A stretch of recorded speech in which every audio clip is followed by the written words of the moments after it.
আসসালামু আলাইকুম বন্ধুরা, আপনারা সব কেমন আছেন? আশা করি ভালো আছেন। আমিও অনেক ভালো আছি। তো গত 5 দিন ধরে আমরা খড়গপুরে দাঁড়িয়ে আছি, খালি হচ্ছে না গাড়ি। আপনার এখানে এসছি সোমবার, মঙ্গলবার, বুধবার, বৃহস্পতিবার, আজকে হলো শুক্রবার। মানে 5 দিন হয়ে গেলো। 5 দিন হয়ে যাওয়ার পরেও আজকেও গাড়ি খালি হয়নি। কালকে দেখা যাক, কালকে যদি হয় তাহলে হলো, না তো ফের পরশু দিন রবিবার। রবিবার ফের বন্ধ থাকে, রবিবার খালি হবে না, তার মানে সোমবার। আর কালকে, আজকে তার হবে না এটা গ্যারেন্টি। কালকে কালকে যদি হয়ে যায় তাহলে হয়ে গেলো, না হলে একবারে এই সোমবার দেখা যাক কী হয়। তো সকালে নাস্তা পানি করেছিলাম, দুপুরে রান্না করেছিলাম হালকা, দুপুরে হালকা ফুলকা রান্না টান্না করে খেয়ে দিয়ে ঘুমিয়েছিলাম। এখন ঘুম থেকে উঠলাম, উঠে মনটা ফ্রেশ হয়ে গেলো, তার জন্য বলছি একটা চলো ভিডিও বানিয়ে নিই। দেখাচ্ছি আপনাদের এই গাড়িটা আমাদের এখনও খালি হয়নি। আমরা আছি ফ্যাক্টরি থেকে 3 কিলোমিটার দূরে, মানে ফ্যাক্টরির ওখানে চুরি হয়, তার কারণে ফ্যাক্টরি থেকে 3 কিলোমিটার দূরে আমরা একটা পার্কিংয়ে আছি। এই মানে ফ্যাক্টরি থেকে আমাদেরকে ফোন করবে, ফোন করলেই আমরা যাবো। আমাদের 3টা গাড়ি আছে, আমাদের ওখান গাড়ি 3টা গাড়ি, শামসিরি 3টা গাড়ি আছে, ও একই ফ্যাক্টরির, গোদরেজ ফ্যাক্টরির।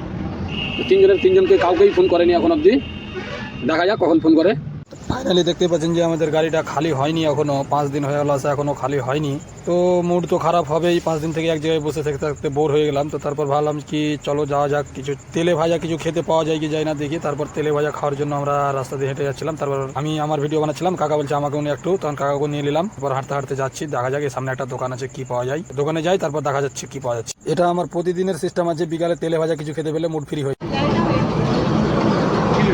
এইগুলো তো 10 টাকা পকোড়ি, 10 টাকার দাও।